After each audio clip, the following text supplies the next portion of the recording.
자, 이곳으로 갑니다. 이곳은 화려하고 너무 아름다운 곳입니다. 바로 뉴욕입니다. 뉴욕. 네. 뉴욕으로 그냥 바로 떠나보시죠.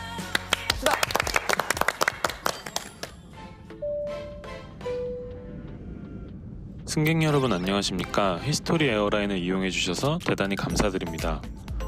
오늘의 여행지는 세계 금융의 중심, 패션 트렌드의 시작, 예술과 문화가 살아 숨쉬는 뉴욕입니다. 미국까지 거리는 11,700km이며 14시간 정도 소요될 예정입니다. 현지 날씨는 최고 기온 6도씨, 최저 기온 -2도씨입니다. 목적지까지 안전하고 즐거운 여행 되시길 그거 자꾸 가요. 감사합니다. Ladies and gentlemen, welcome to History Airlines flight to the city that never sleeps. Right by its big city, New York is the capital of the world. Enjoy your trip. Thank you. 떴어요. 야.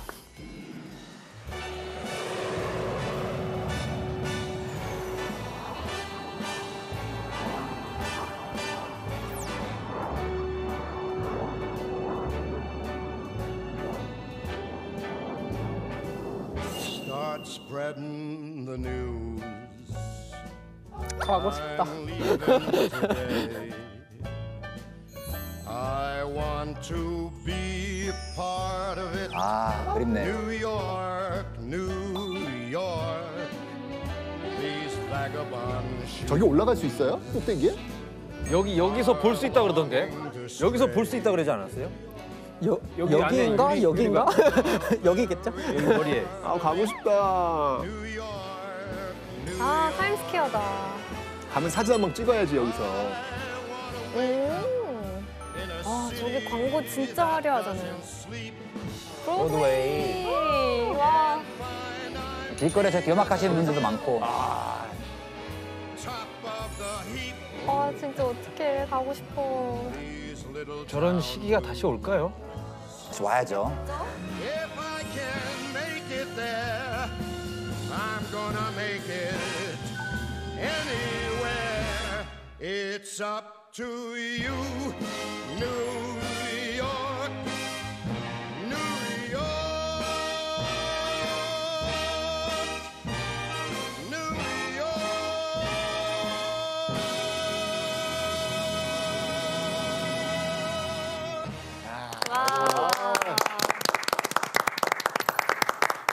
자, 볼 것도 많고 이 사연도 많은 뉴욕입니다.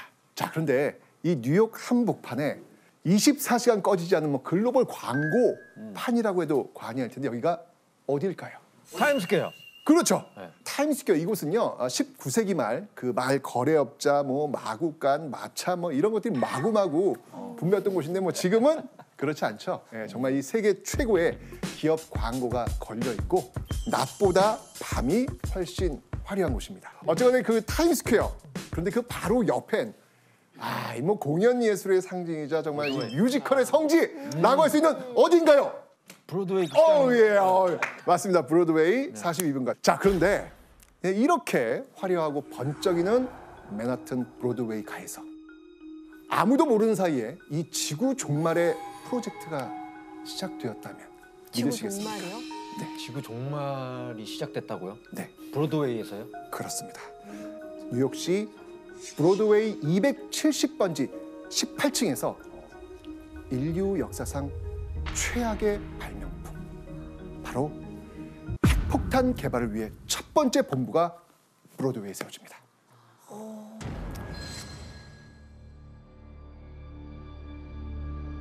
제2차 세계대전의 이 발발과 함께요 독일 나치즘이 극에 달할 무렵 이 맨하튼을 시작으로요 시카고, 뭐 워싱턴 DC, 그다음에 버클리, 하여튼 미국 30여 개 도시에서 맨하튼 프로젝트라고 불리는 전 지구적 기밀 연구가 시작됩니다. 이 극비로 개발된 핵폭탄은요 인류 역사 최초로 일본 열도에 투하됩니다.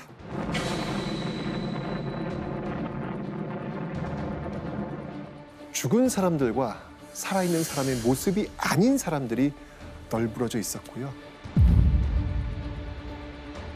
일본이 하와이 진주만을 공습한 그날 약 350개의 비행기에서 폭탄이 쏟아지기 시작합니다. 무지하고 무모하고 보통 깡으로는 되는 게 아닌데. 복수의 칼날을 갈고 온 미국. 일본의 심장 도쿄 상공을 약 1,500톤의 소위탄이 폭우가 쏟아지듯 하늘에서 떨어집니다. 일본 히로시마 상공에서 거대한 버섯 구름을 만들면서 폭발합니다. 핵폭탄의 영향이 우리나라에도 미칩니다. 이게 말이 돼요, 이게? 일본 제국 패망과 민족 분단의 비밀, 그 진실을 벌거벗겨 보겠습니다.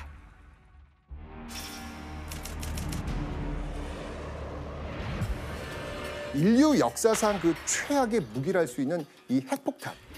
이 핵폭탄이 만들어지기까지 그 원인을 처음으로 제공한 나라는 어디일까요? 원인을? 원인을. 그럼 다른 나라라는 얘긴데 미국이 그렇죠. 아닌 다른 나라. 미국이 아닌 거라는 건데. 만들 수밖에 없었다. 독일?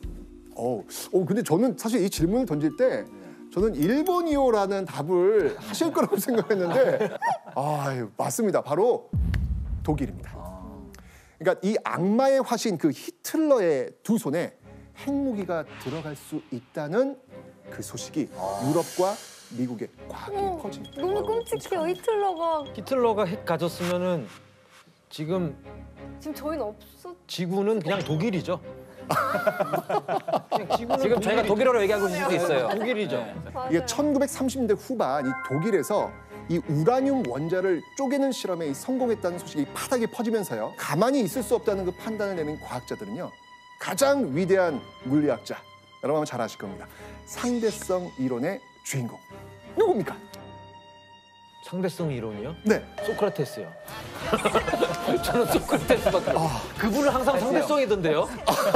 무슨 말만 하면 이 얘기하고 저 얘기하고. 당시 미국 대통령이 누구였냐면요. 바로 루즈벨트였습니다. 자, 그래서 가만히 있을 수 없다는 그 판단을 내린 과학자들은요. 자, 바로 이 아인슈타인을 찾아가서 이 루즈벨트에게 좀 편지를 좀 써달라고 설득을 합니다. 어떤 내용이 담겨 있을까요? This new phenomenon would also lead to the construction of bombs, and it is conceivable, though much less certain, that extremely powerful bombs of a new type may thus be constructed.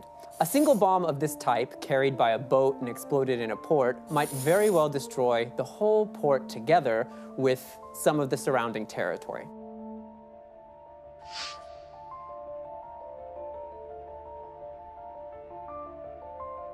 결국 루즈벨트는요. 고민 끝에 노벨상 수상자들 포함한 수많은 과학자들 다 끌어모은 거예요. 다 끌어모아가지고 이 핵폭탄을 개발하도록 합니다. 이 중 물리학자 아마 들어보셨을 것 같은데 혹시 오펜하이머 들어보셨나요? 저는 테스 형밖에 잘 모르는데. 바로 이 오펜하이머가 핵폭탄 개발에 핵심적 역할을 하면서 바로 이 맨하튼 프로젝트를 이끌어갑니다. 루즈벨트 대통령은요, 이 핵폭탄 개발을 연구하는 이 맨하튼 프로젝트를 추진하는데 이 프로젝트의 핵심이 뭘까요? 보안. 보안. 좋아요. 보안도 있고요. 빨리. 히틀러보다 먼저.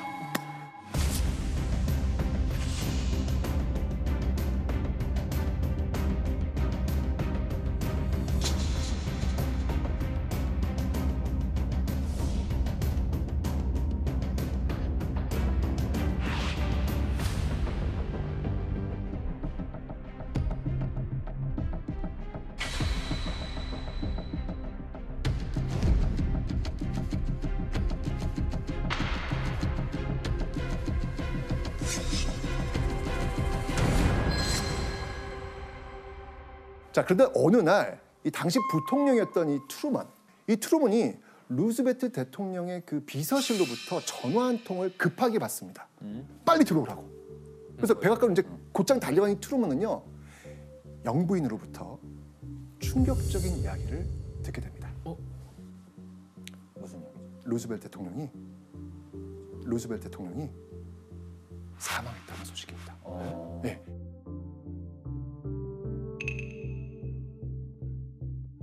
바로 이 뇌출혈로 사망을 했던 거예요. 깜짝 놀랐겠죠. 자, 어쨌거나 이 몇 시간 뒤 이 곧바로 트루먼은요 루즈벨트의 그 후임자가 되어서 대통령직을 물려받고 취임식을 치르게 됩니다. 자, 여기서 제가 이제 문제를 한번 내보도록 하겠습니다. 자, 문제 한번 보겠습니다. 자, 대통령 취임식을 치른 후 트루먼은요 맨하튼 프로젝트의 담당자로부터 보고를 듣고 또 한 번 깜짝 놀랍니다. 그 이유는 무엇일까요? 깜짝 놀란 거. 네, 정답. 루즈벨트가 돌아가셔서. 이게 돌아가셨다는 얘기는 이미 깜짝 놀랐고, 이미 놀랬고. 이건 두 번째 깜짝 놀란 두 번째, 건데 두 번째. 왜 깜짝 놀랐을까? 정답. 정답. 정답. 정답. 트루먼도 모르고 있었던 트루먼도 모르고 있었다. 그 정도의 극비로 진행됐다.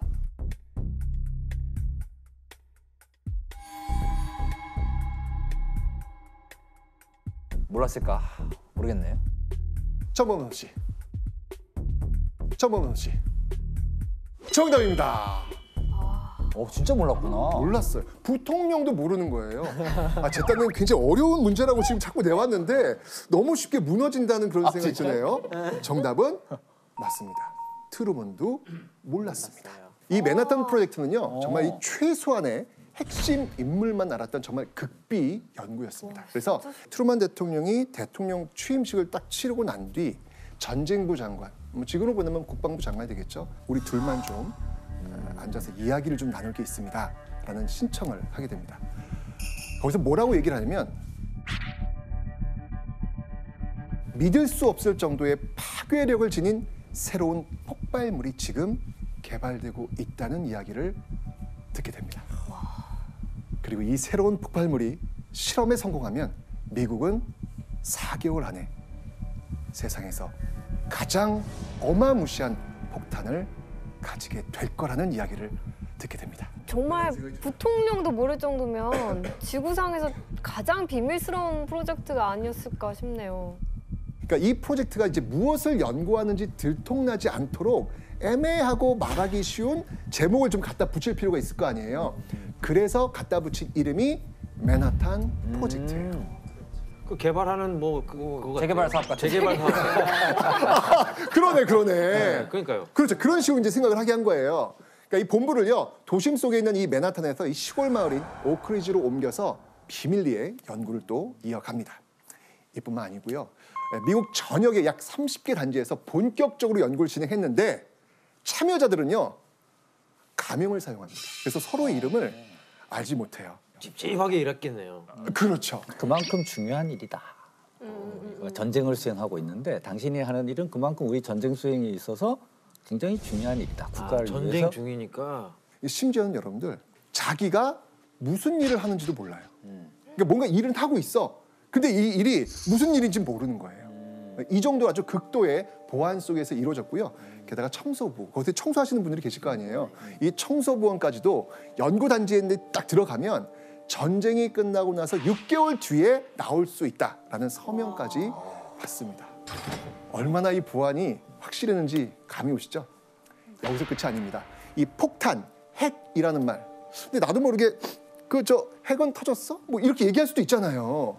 근데 지금 서로 하는 일을 몰라야 되는 어떤 그런 상황이란 말이에요. 그래가지고 폭탄, 핵 대신 The Gadget 이런 코드명을 붙여서 부릅니다. 자, 근데 교수님 왜 핵무기는 독일이 아니라 미국이 먼저 만들었을지 궁금할 것 같아요. 처음에 1차 세계대전 때는 진영이 양대 전선이었어요. 동부전선, 서부전선 해가지고 러시아랑도 싸우고 막 프랑스, 영국하고도 싸우고 하니까 힘들었어. 그래서 2차 세계대전 때는 이걸 방법을 히틀러가 좀 바꿔가지고 일단 소련하고는 독소 불가침 조약을 맺고 서유럽 쪽으로 이렇게 전쟁을 시작하다가 영국을 제압을 제대로 못하다 보니까 이번에 전격적으로 소련을 쳐들어갔잖아요. 그렇죠. 그러니까 또 양대 전선이 돼버렸죠. 근데 이 와중에 사실 우라늄은 지금의 체코슬로바키아 지역이 가장 산지가 많았기 때문에 독일이 이제 그거를 선점할 수도 있었어요. 나치 히틀러가 우라늄을 가지고 제조를 할 수도 있었는데 이쪽하고도 싸우고 저쪽하고 싸워야 되는데 정신이 없었어. 공장에서 뭐부터 만들어야 돼요? 비행기 만들고 탱크 만들고 잠수함 만들고 배 만들고 총알 만들고 대포 만드는 게 바쁘지. 핵 개발이라고 하는 건 어마어마한 인력과 물자와 돈이 들어가요. 총 연 인원으로 13만 명의 인원이 동원이 됐고 당시 명. 돈으로 20억 달러. 지금 돈으로 화폐로 계산하면 아마 한 300조 한국 돈으로. 300조 정도 예산이 투입이 되는 건데 그 정도의 물량, 인적 인원 투자를 할 수 있는 나라는 당시 전 세계 미국밖에 없었다. 그리고 또 이제 사실은 그러니까 보안을 유지해야 돼요. 비밀 유지. 근데 미국은 워낙 넓잖아요. 미국에서는 요 보안을 기밀을 유지하면서 새로운 신형 무기를 개발할 수 있는 최적의 조건을 가지고 있었다. 이렇게 봐야 되겠죠. 근데 제가 알기로는 미국 쪽이 이제 일부러 좀 두뇌를 가지고 오려고 저기 이제 반대쪽에 있는 똑똑한 사람들한테 국적까지 이렇게 부여를 하면서 데리고 왔대요. 막 엔리코 페르미라든가 막 이탈리아 사람인데 그렇게 데리고 왔고 브라운인가? 네, 브라운 박사. 브라운 박사 그 미사일을 개발하는 걸로 되게 유명한 사람이 있었는데 이렇게 데리고 와가지고 많이 했는데 근데 그 사실은 이제 그 이 핵 얘기가 되게 좀 특이한 게 핵 실험에 성공한 거를 한 게 이제 시카고대 학교에서 했어요. 우리 무교에서. 네. 그래서 학교 캠퍼스 가보면 원래 운동장이 있었어요 학교에 막 미식축구 하고 했던. 근데 거기서 핵 실험을 한 거예요. 운동장에서요? 대학교에서 네, 진짜 대학교의 대학교에서? 운동장인데 그걸 빌려서 거기서 한 거고 그 성공하니까 이거를 좀 기념하고 거기에다가 도서관을 지어버렸어요. 아니, 그 땅이 남아 있어요 아직? 그 거기서 실험을 그거를 했는데? 했던 땅이 남아있지는 않은데 그 위에 도서관이 있고 그 실험을 했던 자리에 조각이 막 그런 기념비가 있어요. 그거를 가지고 약간 학교의 문화가 그래서 공부만 한다는 걸로 좀 미국 대학 사이에서 시카고 대학이 정말 공부를 잘한다 그런 네. 이미지가 좀 있어요. 네, 그런 거 관련돼서. 타일랜드 학교에서도 이렇게 핵실험을 할 정도인데 어쨌거나 이 나치 독일은요 핵폭탄을 그 개발하기 전에 패망한 겁니다. 네. 그 사이에 이제 미국은 이제 최초의 첫 번째 핵폭탄 바로 더 가제트 개발을 끝냈고요. 그 위력을 확인하기 위한 트리니티 테스트. 요게 이제 코드명이에요. 요것도 역시 마찬가지로 계속 이제 입에 올릴 수 없으니까 이 트리니티 테스트, 핵무기 테스트를 하는데 이 동이 트지 않은 그 컴컴한 새벽, 미국 뉴멕시코주 사막에서 이루어집니다. 그러니까 일반 사람들이 쉽게 접근할 수 있는 뭐 목장, 도시, 거주지를 제외한 겁니다. 그리고 정확히 보기 위해서 평평한 지형이 필요했던 거예요. 뻥 뚫려 있으니까. 그렇죠. 시야가 확보되는 넓은 장소가 필요했던 겁니다. 이 조건을 만족한 곳이 바로 뉴멕시코주 사막이었던 것입니다. 자, 이날 이 90명이 넘는 사람들이 테스트에 참여했는데요. 이들의 눈앞에 드디어 기괴한 모양의 핵폭탄 가제트가 공개됩니다. 더 가제트입니다. 동그래요? 에? 더 가제트입니다. 동그래요? 저게 뭐야? 저거 가다가 전설 하나 잘못 건들면 죽는 거야. 진짜 너무 저거 외형이 그죠, 너무 선이 이게- 저렇게 외형에 다 드러나 있는데 이게 블루투스가 없었던 때네. 실험실에 있는 그대로 그냥 옮겨놨다고 보시면 되는 거예요. 아, 저게 터지는 거예요 저게? 그렇죠. 이게 진짜 그렇게 핵폭탄- 크지는 않네요. 사람 옆에 서 있는데 그렇죠. 그렇게 근데 크지는 않네. 위력은 어마어마합니다. 상상을 초월합니다. 네. 선생님 그래서 결국에 이게 성공하나요? 이 폭탄이? 드디어 모두가 보는 앞에서 이 가제트는 접어듭니다. 이후에 하늘 위 약 12km의 높이의 버섯구름을 만들면서 성공적으로 폭발합니다. 야, 저 조그만한 게 진짜. 우리 인류 역사에서 핵폭탄이 처음으로 터진 순간, 이날이 바로 1945년 7월 16일입니다.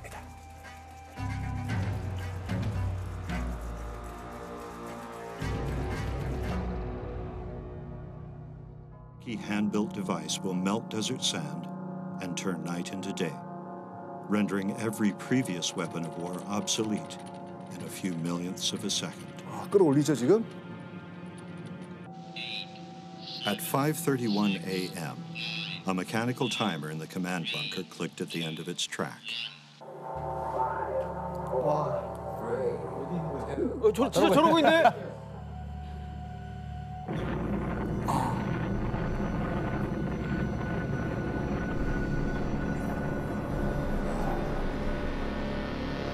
거의 우와. 와,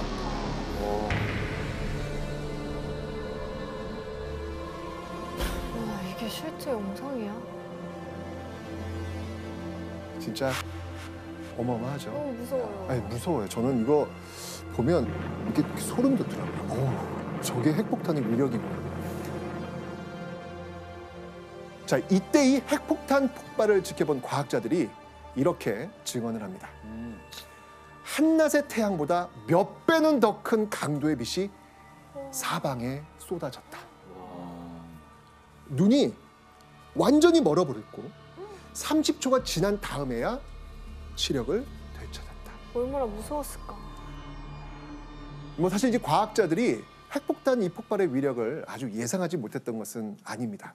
그래서 이 트리니티 테스트에 참가한 이 과학자들은요, 핵폭탄이 폭발할 때 이 발생하는 강렬한 빛 그리고 그 뜨거운 열, 이걸 보호하기 위해서 이 대비책을 마련합니다. 여기서 제가 문제를 한번 또 드리도록 하겠습니다. 요거는 못 맞추실 거라고 저는 확신합니다. 요거는 자, 문제 나갑니다. 트리니티 테스트를 참관한 뉴욕타임스 기자는요, 과학자들의 이 대비책을 보고 괴기스러운 장면인데? 라고 표현합니다. 과연 어떤 모습이었길래 괴기스럽다라고 표현했을까요? 대비책. 너무 쉬운 거 아닙니까? 오호! 뭐죠? 쉽다고요? 아니, 어떻게 선생님이 해요? 말씀하실 때 네. 그 열을 어느 정도 예상을 했다면서요. 주변이 사막 아닙니까? 여기서 이제 머드팩이 나오는 거예요. 온몸에 물을 적신 그 사막 모래를 여기 바르는 거지. 진우 몸에다가. 모래인데 머드가 될까? 모래는 안 돼요? 물로 이렇게 적시면 안 되나요? 땅 파고 있는 거 아니에요? 아, 땅을 팠다. 틀렸습니다. 네. 뭐하지? 뭐하지? 혜성. 그 엄청난 빛이 나온다 하셨잖아요. 네. 그러면 양산? 아, 양산. 오답입니다. 지원 씨가 머드팩을 발랐다면서요. 발랐는데 온몸에. 네. 아니, 혜성 씨, 이거 맨날 들고 다니잖아요. 네. 네. 뭐?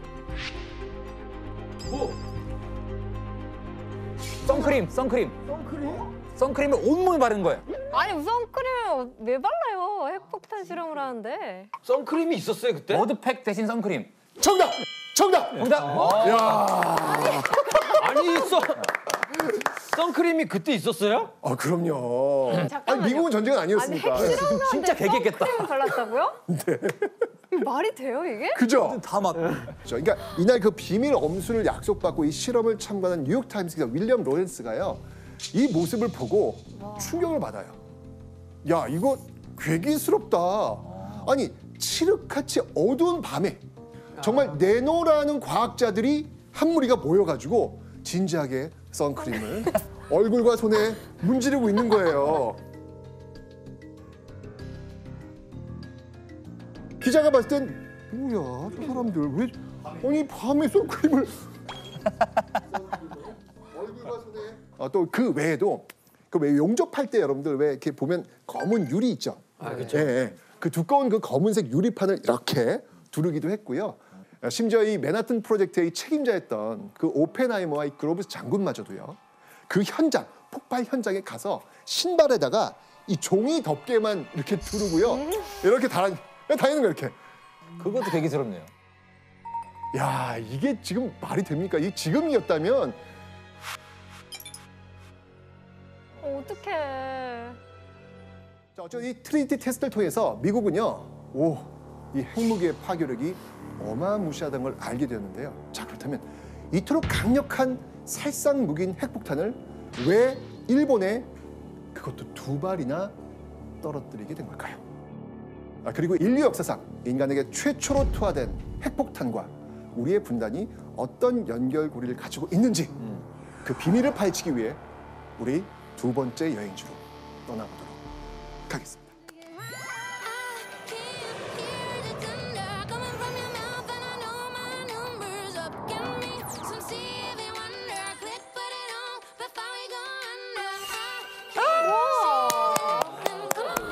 물 색깔 봐. 우와. 서핑의 천국이죠.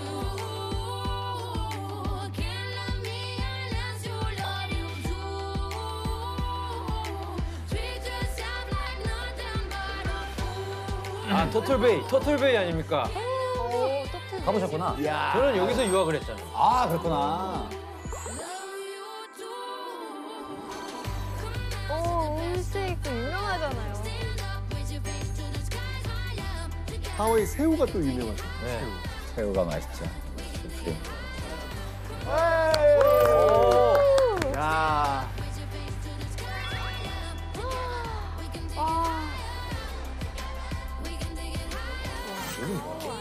하와이는 뭐? 장관이네요.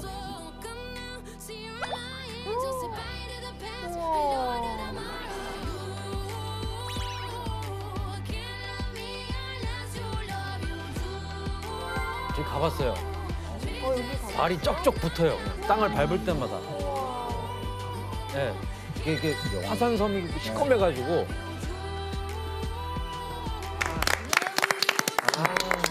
하와이네요.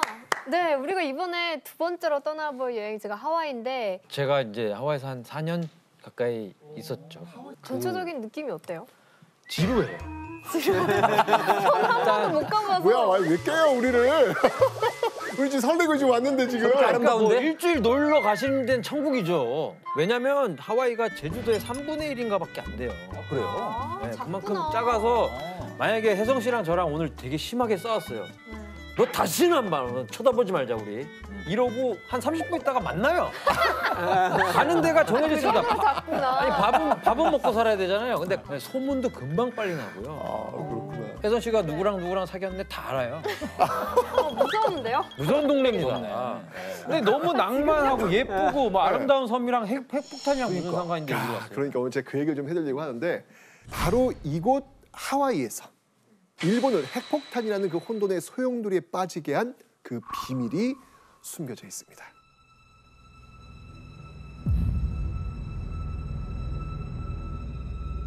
자, 트리니티 테스트가 있기 4년 전 하와이 오아후 섬의 진주만으로 한번 가보려고 합니다.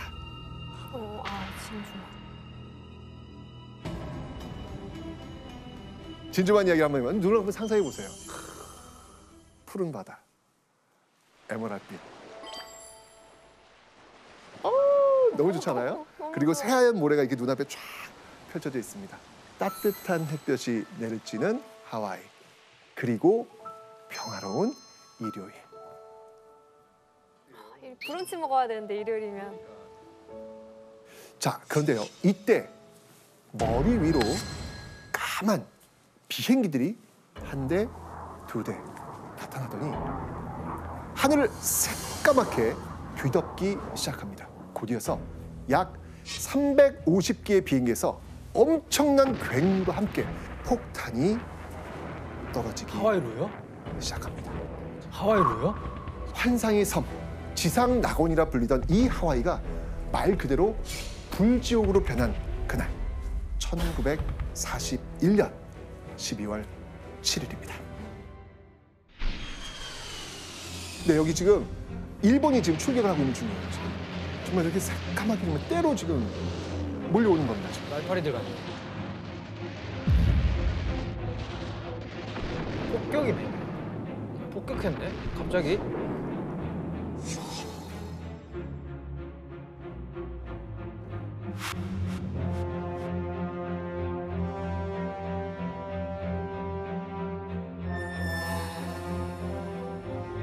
그 잘 나가던 미국이 이렇게 폭격을 받아서 쑥대밭이 될 거라고 누가 생각을 했겠습니까?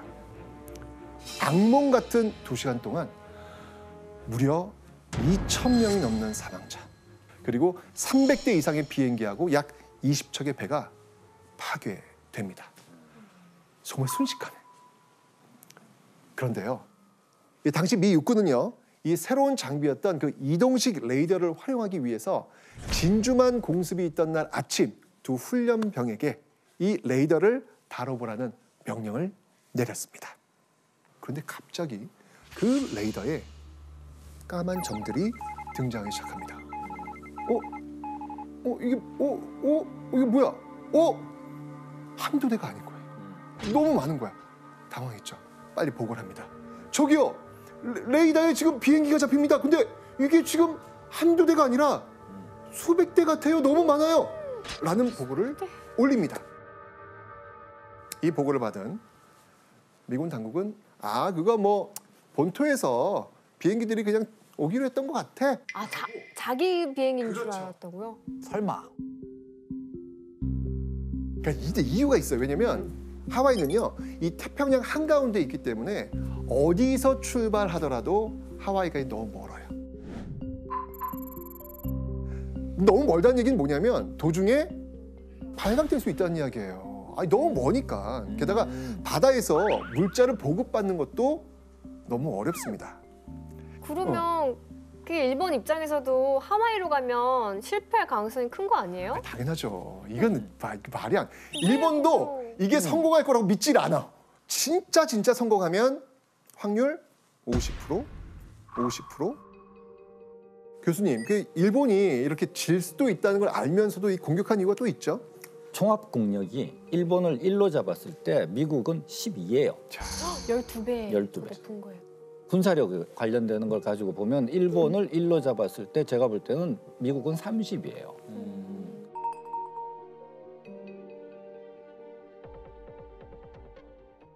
그럼 이제 궁금하시죠? 아니 이게 성공 확률도 이게 낮은데 왜 일본은 왜 그랬을까요? 이런 무모한 작전을 감행했을까? 당시 일본은요, 이 태평양 일대에서 지금 세력을 확장한 어떤 그런 상태였거든요. 근데 이걸 저지하기 위해서 미국 루즈벨트 대통령이 일본의 그 석유를 포함한 모든 수출을 딱 금지해 버립니다. 자, 이 수출 금지를 해제하는 조건, 이제까지 일본이 획득했던 모든 영토를 내려놓는 것, 포기하는 거였죠. 일본이 그럴까요? 어떻게 지들이 뺏은 건데 그걸 놓겠어요? 당연하겠죠. 그런데 이건 심각한 거예요. 왜냐하면 지금 비행기, 배 움직이려면 뭐가 필요해요? 석유가 필요할 거 아니에요. 연료가 필요할 거 아니에요. 지금 이 석유의 거의 80%를 미국에서 지금 수입하고 있는 상황이었거든요. 그런데 지금 그 미국이 끊어버립니다. 야, 이러면 그냥 어떻게 보면 그냥 올 스톱이 된다는 가정도 세워질 수 있는 겁니다. 그죠? 결국은 동남아 지역으로 그쪽에 있는 유전, 여기에다가 눈길을 돌리게 됩니다. 근데 태평양에 지금 누가 버티고 있어요? 미국이 버티고 있잖아요. 미국이 딱 버티고 있으니까 동남아 지역의 유전을 확보하기 위해서는 분명히 미국에 대한 선제 타격이 필요하겠다. 그것이 어디였을까? 그것이 바로 일요일 진주만. 여기를 공격해서 미국의 기세를 꺾어버리겠다라는 작전을 세운 겁니다. 진짜 무모하다. 되게 비효율적인 작전인데? 그렇죠.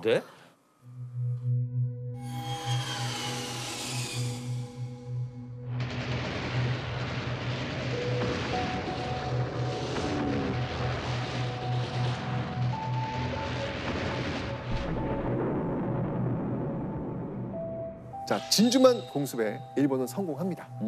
자, 이제 그 다음 목표는 뭘까요? 동남아로 가야 그렇죠. 네, 아시아 태평양 지역으로 쭉 내려가는 겁니다. 이후 말레이시아, 싱가포르, 인도네시아, 필리핀, 미얀마를 침공하기 시작했고 유전까지 성공적으로 확보합니다. 잠깐만요. 하와이를 쳤잖아요. 네. 그리고 그 동남아 가서 그거 먹을 동안 미국 가만히 있었네요, 그러면? 그러니까 하와이에 있던 미 태평양 함대, 그러니까 해군 세력이 거의 괴멸됐죠. 태평양 함대가 다시 재건되는 게 한 6개월 걸립니다. 그러니까 그 6개월 동안은 일본이 무주공산이었죠. 자기 마음대로 했죠. 이러면 이제 일본의 콧대가 어떨 것 같아요? 기세등등하죠. 자, 이렇다면 한번 우리 미국 한 방을 더 매겨볼까? 라는 생각을 하는 거예요.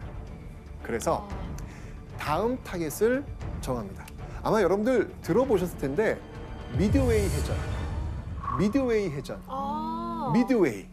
미드웨이도 미국이에요? 미국령이었습니다, 당시. 예, 산호초 섬이에요. 예, 산호초 섬인데 여기에 이제 이 미국 배들이 들어와 있었거든요. 바로 이 미드웨이를 칩니다.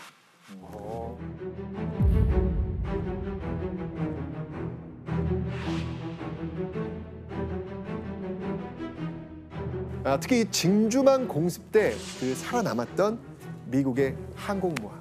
바로 이 항공모함을 끝장내기 위한 작전이었는데 복수의 칼날을 갈고 온 미국. 그 미국에게 오히려 역습을 당하고 일본 자신의 항공모함 4척을 잃어버립니다. 결정적으로 주력 부대가 다 타격을 받아서 그러니까 제해권과 제공권을 이제 완전히 일본이 상실하고 태평양 지역에서 주도권을 완전히 미국한테 뺏긴 전투가 미드웨이 해전이었다라고. 그러니까 이 미드웨이 해전을 기점으로 해서 이 태평양 전쟁의 판도는 완전히 뒤집어집니다. Supplies ashore for the big push.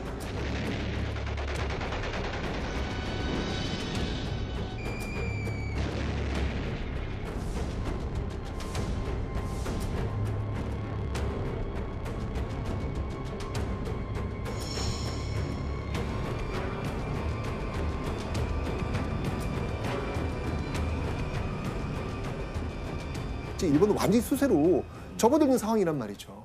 미국은 막 계속 밀고 오고 있고 폭탄 지금 내려오고 있고. 그런데 말입니다. 일본은요. 항복을 수치로 여겨요. 끝까지 저항하는 거예요. 끝까지. 심지어는 이 저항 중에 하나가 1억 인구. 그 1억 인구가 모두 죽을 때까지 싸운다라는 1억 총옥쇄 작전. 옥쇄. 네, 다 죽겠다는 이야기예요. 바로 이런 연장선상에서 나온 것이 인간을 폭탄으로 사용했던 자살특공대. 가미가제. 그렇죠.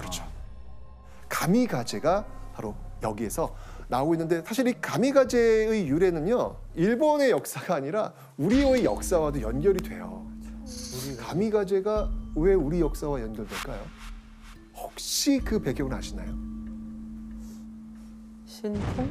신풍 맞아요. 신풍 맞아요. 신풍을 맞죠? 어떻게 하셨지? 9개 국어.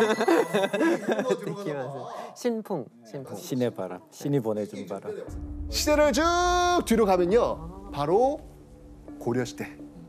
왜 징기스칸의 그 후예들 몽골 침략하잖아요. 그러면서 이제 원간섭기가 시작되는데 이 원나라하고 고려하고 연합부대를 형성합니다. 이걸 바로 여몽연합군이라고 해요. 이 여몽연합군이 일본을 침략합니다.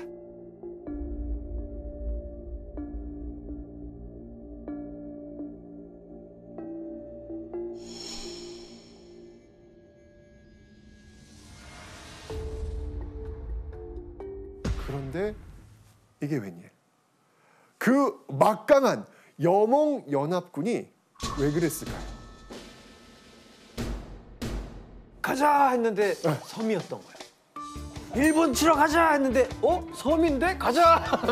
선생님 저 기억날 것 같아요. 그 어딘겨?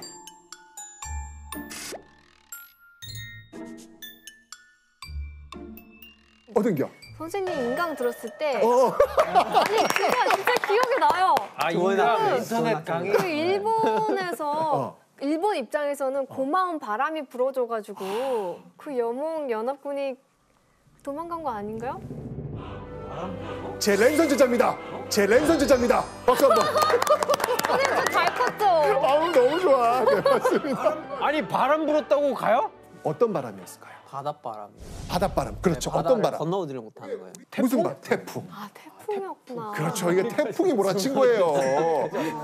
근데 왜 하필이면 태풍 보는데 그때 가가지고 태풍이 와가지고 제대로 싸우지도 못하고 그냥 철수했던 것. 그래 몽골은 지상전이야. 이걸 딱 본 일본 사람들이 야 이거는 신이 일본을 지켜주기 위한 바람이다. 바로 이 일본 말로 이 가미가제, 이 신풍을 가미가 신이잖아요. 가제가 바람이고 바로 가미가제라는 말을 다시 쓰게 된 게 신이 불어준 이 바람에 의해서 폭탄을 싣고 쭉 날아가서 미 군함에 던지겠다. 그래서 가미가제 특공대가 된 거예요.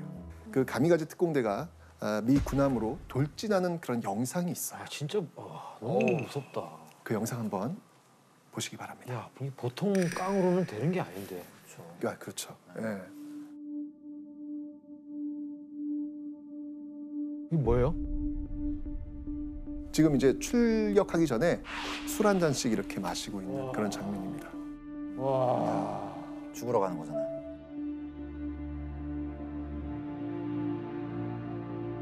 여기에 10대들도 있어요. 조종사 10대들도.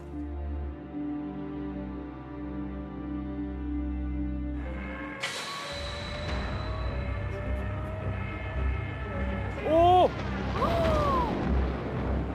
오!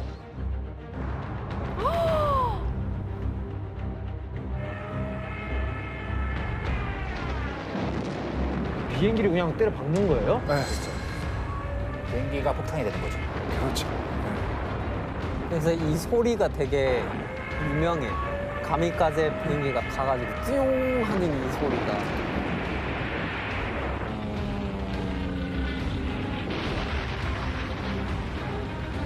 아, 저게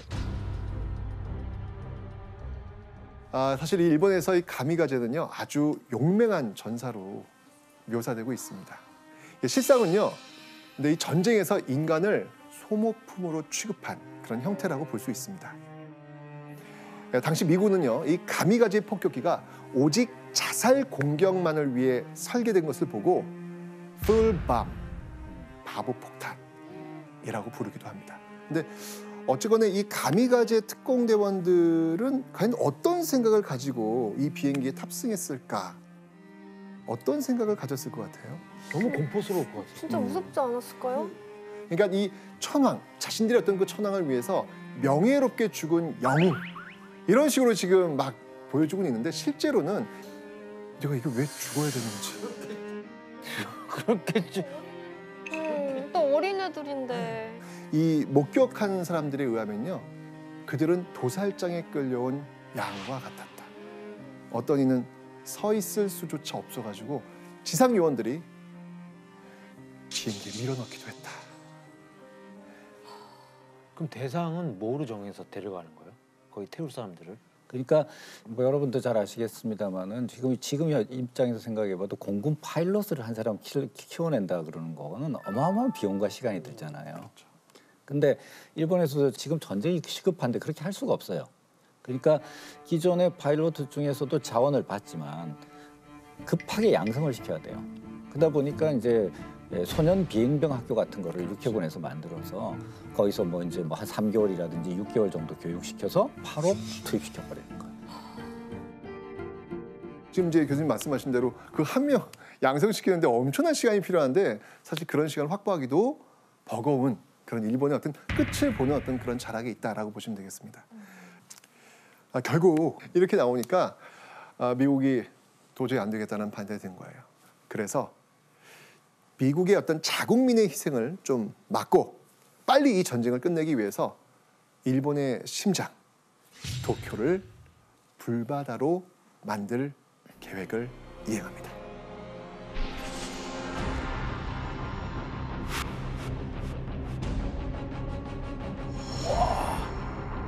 우와. 이야.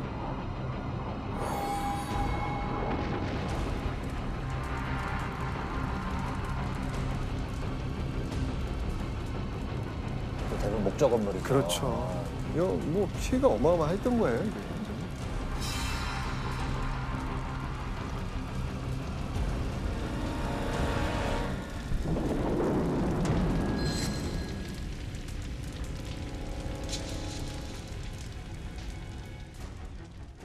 이 소이탄은요, 불바다로 만드는 무기입니다. 바로 이 대부분의 일본 가옥이 목조 건물이었기 때문에 미국은 바로 이 소이탄을 선택했던 겁니다. 뭐 바로 타격 줄 수 있다라고 판단한 거죠. 결국 이 소이탄으로 인한 불은요, 삽시간에 건물과 사람들을 집어삼켰고요. 사람들이 도망칠 수 있는 속도보다 더 빠르게 번집니다. 화염 폭풍이 일으킨 바람이 워낙 거세가지고 부모가 아이 손을 잡고 도망갈 거 아니에요. 근데 그 바람이 너무 세가지고 그 아이가 그 불길 속으로 빨려 들어갈 정도였어요. 타 죽지 않은 사람들은요, 이 불이 산소를 모두 막 태워버리니까 뜨거운 연기 속에서 질식해서 죽었고요. 끔찍한 열기로 이 화재 현장 가까이만 가도 화상을 입거나 옷이 화르르르 타버릴 정도였습니다. 아이고. 그러니까 모두가 잠든 이 깊은 밤에 도쿄는 한동안 한낮보다 더 밝은 밤이었다. 이렇게 볼 수 있는 것이죠.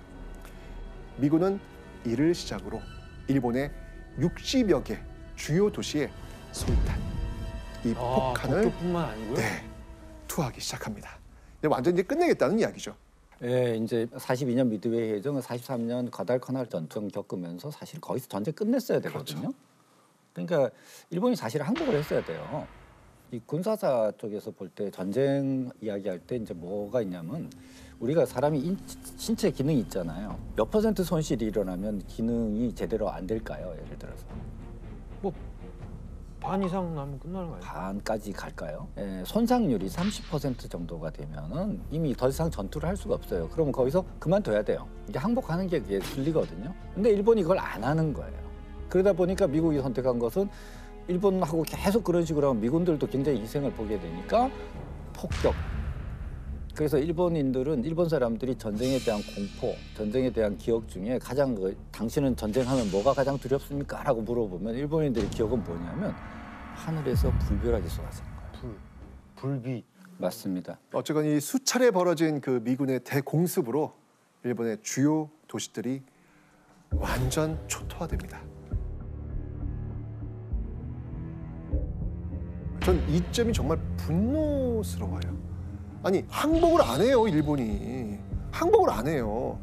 끝까지 싸우겠다는 의지를 계속 표현하는 거예요. 결국 미국의 트루먼 대통령은 결심을 합니다. 핵폭탄 투하로 이 전쟁을 종결시키겠다고 마음을 먹습니다. 이제 일본에 투하된 인류 역사상 가장 무자비한 대량 살상무기 리틀 보이가 등장합니다. 이겁니다. 인류 역사를 뒤바꿀 운명의 날. 이 핵폭탄 투하지를 히로시마로 정한 미 공군은요, 일본을 정말 악몽으로 물들일 길이 3m, 무게 약 4톤인 리틀 보이를 폭격기에 싣고 남태평양 티니엄 섬에서 출발해가지고요, 드디어 최종 목적지 히로시마로 전속력으로 내달립니다.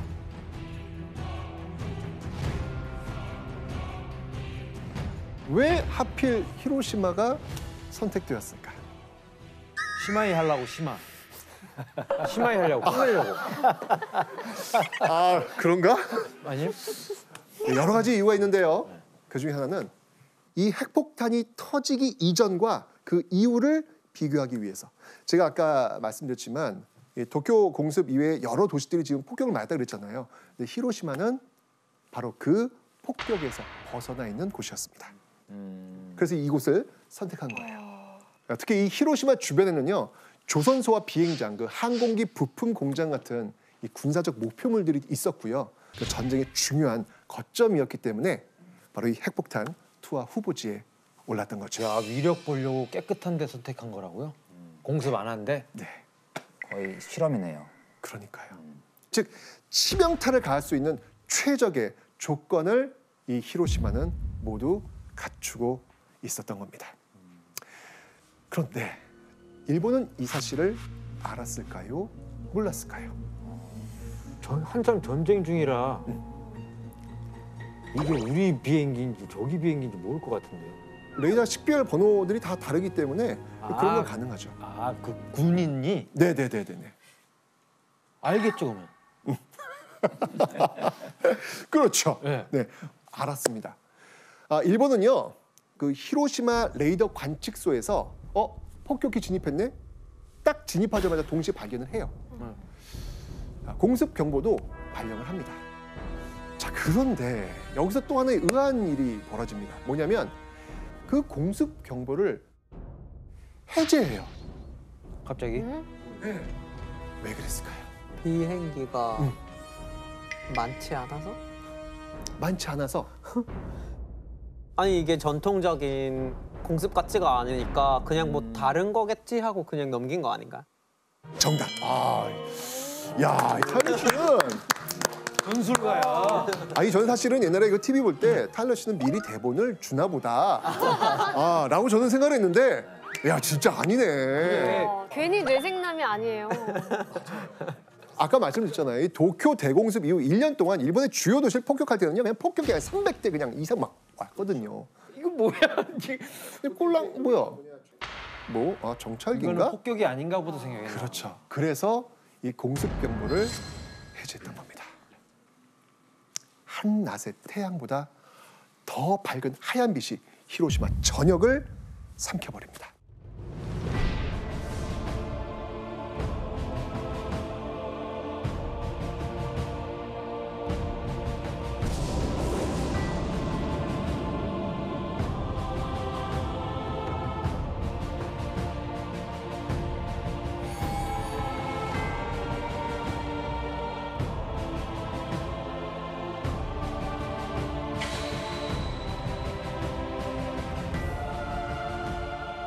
이 핵폭탄이 터지면 어떤 과정을 거치냐면 일단 번쩍합니다.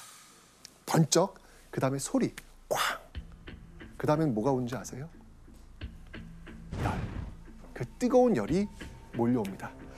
이 폭발 직후 이 태양의 흑점 온도와 비슷한 약 4,000도의 열 폭풍이 밀려옵니다.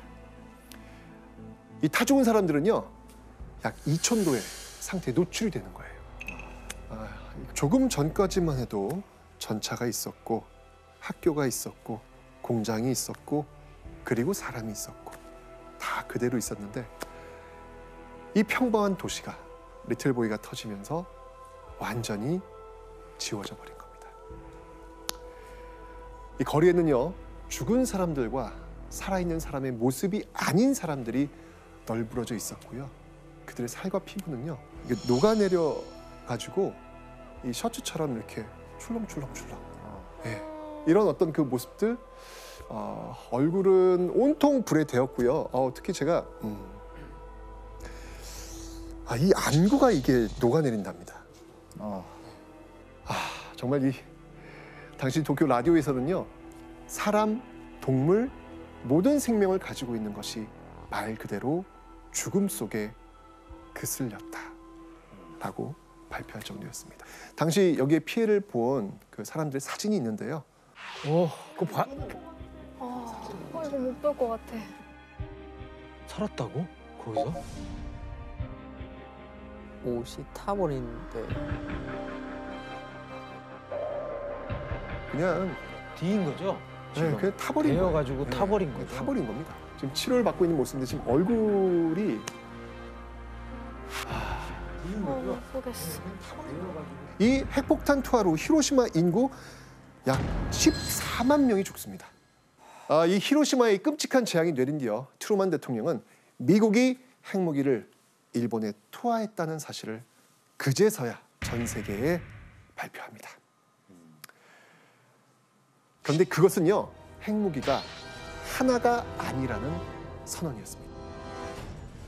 A short time ago, an American airplane dropped one bomb on Hiroshima. These bombs are now in production, and even more powerful forms are in development. If they do not now accept our terms, they may expect a rain of ruin from the air, the like of which has never been seen on this earth. Behind this air attack will follow sea and land forces in such numbers and power as they have not yet seen, and with the fighting skill of which they are already well aware. 자, 이쯤 되면 이제 어떻게 반응을 보여야지 정상일까요? 살려주세요. 네, 살려주세요. 그가 정상이죠. 그렇죠. 그게 정상이죠. 게다가 이렇게 너무나도 수많은 이 시민들이 지금 죽어나갔잖아요. 그럼 당연히 살려주세요. 나와야죠. 항복하지 않아요. 와 대단하다 도대체 진짜. 무슨 생각이지? 와 독하다. 그 정도 되면 사실 우리가 상식적으로 생각하면 이건 안 되겠구나 생각을 해야 되는 거 아니에요? 근데 이거를 일본의 최고 책임자가 누굽니까? 천황이잖아요. 천황이고 일본 정부가 오잖아요. 그럼 일본 정부가 거기서 이제 스톱을 걸었어야죠. 그러니까. 못하겠다고 항복을 했어야죠. 해야 되는데 항복할 수 있는 그 기회가 일본 내부에서 논의가 본격적으로 나왔던 게 45년 2월에 수상을 2번이나 지냈던 고노에 후미마루가 천황한테 이제 안 되겠으니까 그만합시다. 우리 항복합시다라고 건의를 해요, 천황한테. 근데 히로히토는 우리가 지금 불리한 상황인데 여기서 항복을 하면 우리한테 가혹한 조건을 내걸 것이다. 전세가 한번 이렇게 좀 뒤집혀가지고 우리가 좀 더 유리한 입장에 섰을 때 유리한 조건을 내걸고 싸움을 그만두도록 하자 하면서 거부를 했단 말이에요. 그럼 천황이 거부하니까 그럼 누가 거기다 대고 뭐라고 그랬죠. 그러니까 8월 6일 날 히로시마의 원폭이 투하됐을 때도 이건 뭐야가 되는 거예요. 이렇게 반응을 보이질 않는 거예요. 결국 미국은 또 움직입니다.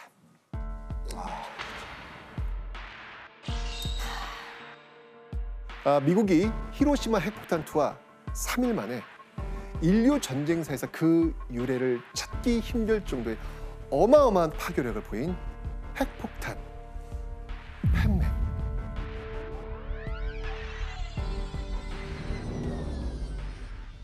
사진을 보면서 설명을 드리면 네. 아까 그 리틀 보이랑 한번 비교를 한번 해보시면 금방 비교가 되시죠? 세 보이는데. 펜맨 뭐 이름에서 어떤 모양인지 느껴지시죠? 리틀 보이가 좀 이렇게 어린아이처럼 좀 날씬했다면 이 무게 4.6톤인 펜맨은요 이름대로 좀 이렇게 뚱뚱한 그런 모양을 가지고 있었습니다. 다시 한번 말씀드리지만 리틀 보이보다 더 강력한 핵폭탄입니다. 네. 그래 보이네요. 보기만 해도.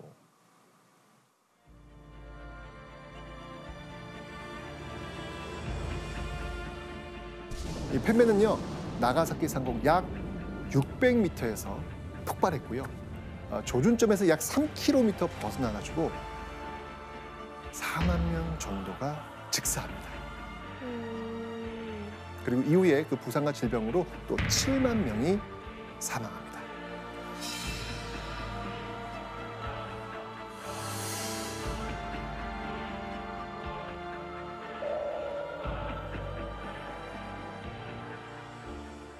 더 끔찍한 거는요.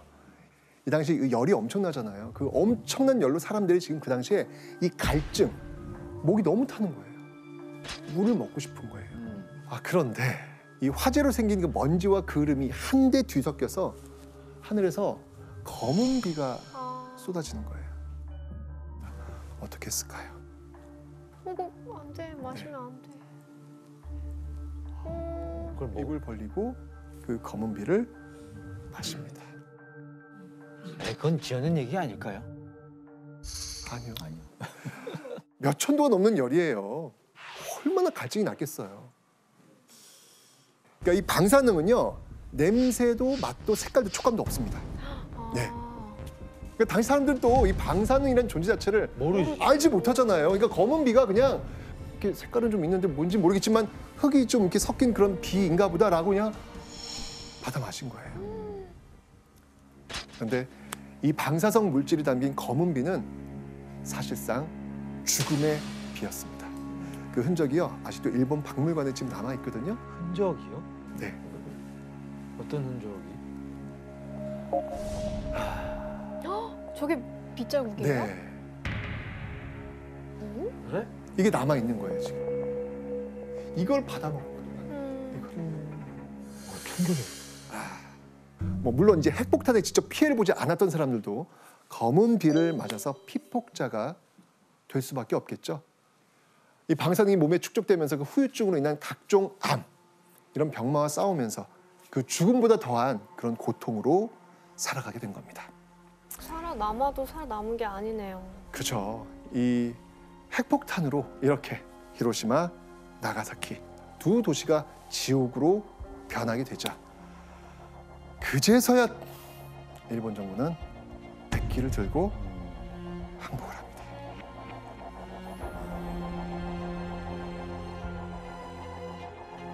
型機を耐え忍び型機を忍びもって万世のために太平洋を開かんと欲す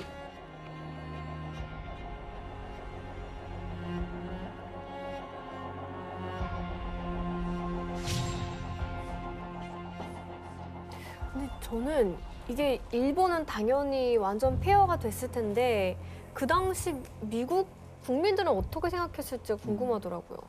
그러니까 시간이 지나면서 과연 그래야만 했었을까라는 거에 대한 얘기가 많이 나오는데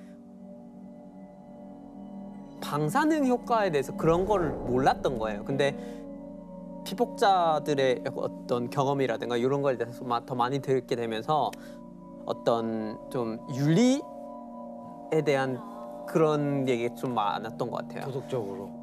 네, 도덕적으로 해야만 했었나, 뭐 굳이 왜, 뭐 이런 얘기들이 있었는데, 근데 전쟁부 장관을 맡고 있었던 스팀선이라는 사람이 있어요. 근데 그 사람이 아무래도 더 빨리 전쟁을 끝내야 되는 점도 있었고, 소련하고의 관계가 전쟁이 끝나는 대로 바로 대립이 있을 거라고 알고 있었기 때문에 이거를 갖고 있다는 걸 또 보여주고 싶은 게 있었대요. 아, 나중에 뭐 소련과 냉전이 있을 걸 예상하고. 네네.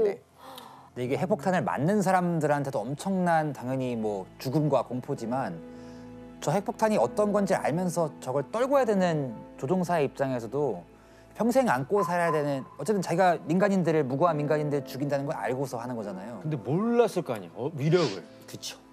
저 정도의 위력인지 몰랐다는 거예요. 아 그것도 모르는 상태로. 모르죠. 처음 쓰는데. 아, 그럼 나중에 그건 알고 나서는 또 엄청난 충격이었겠네요. 엄청난 충격을 받아요. 한 일에 대해서. 근데 트루만도 놀랐어요. 히로시마 나가사키의 피폭 결과를 보고 트루만도 보고를 받고 뭐야 이 정도야가 돼버린 거예요. 그래서 트루만이 나가사키 투하하고 난 다음에는 핵무기 사용하지 않겠다라고 선언을 합니다. 야, 전쟁이라는 게 참 진짜. 맞습니다. 네. 핵폭탄 이 리틀보이와 이 팬맨 그 공격으로 세계에서 가장 많은 피해를 본 나라는 역시 일본이겠죠. 그러면 핵폭탄으로 피해를 본 나라 중에서 두 번째로 가장 많은 피해를 본 나라는 어디일까요?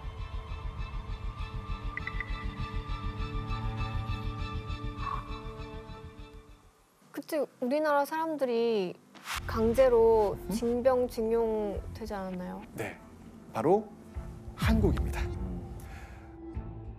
그때 우리나라 사람들이 강제로 징병징용 되지 않았나요? 네, 바로 한국입니다. 이 한국이 사실 이 핵폭탄 피해 국가라는 사실은 대부분 모르시더라고요.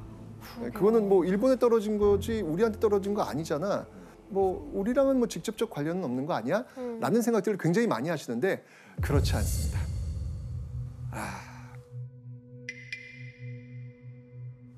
이 두 번의 핵폭탄 투하로 인해서 당시 한국인 사망자는요 약 4만 명. 4만 명. 어디서? 한국이- 일본 내에서요? 네. 피해자는요 7만 명에 달합니다. 아니, 근데 히로시마가 산업 도시였다고 말씀하시죠? 네. 그러니까 산업 도시인데 인력을 딴 데서 데리고 올 거면 그런 산업 도시로 데리고 올 거 아니에요. 그러니까 히로시마에 좀 조선인들이 좀 있었지 않았을까요? 맞습니다. 굉장히 좋은 지점을 말씀을 해주셨는데 바로 이 핵폭탄이 떨어졌던 그 나가사키 그리고 히로시마 여기에 조선인 노동자들이 워낙 많이 있었어요. 그럼 일단 직접적 피해는 받을 거 아니에요. 그죠? 이것뿐만 아니라 또 다른 이유로 더 많은 피해자를 양산시킵니다. 자, 여기서 제가 문제 한번 내보도록 하겠습니다.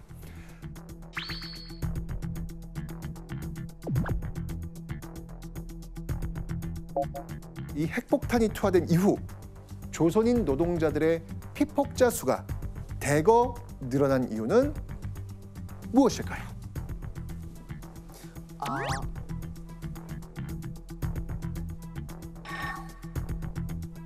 막 투하 이후 방사능은 굉장히 오래 남았기 때문에 그 지역에서 그러면 노동자를 보내야 될 거 아니에요. 정리를 하거나 아니면 재건을 하거나 해야 되는데 분명히 전쟁이 끝났는데도 거기에 남아있는 사람이 있으면 거기서 계속 남아있을 거 아니에요. 정답입니다. 네.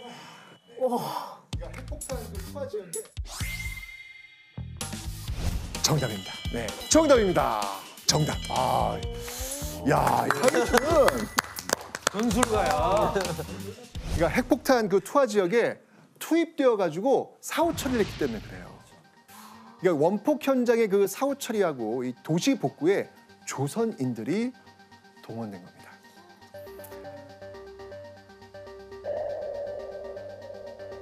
그러니까 아무런 이 보호 장비 없이 사체 처리, 또 피해자 구호 등의 강제 노역을 해야 했고요. 핵폭탄 투하 지역을 청소해야 됐기 때문에 피폭자 수는 늘어날 수밖에 없었던 거죠.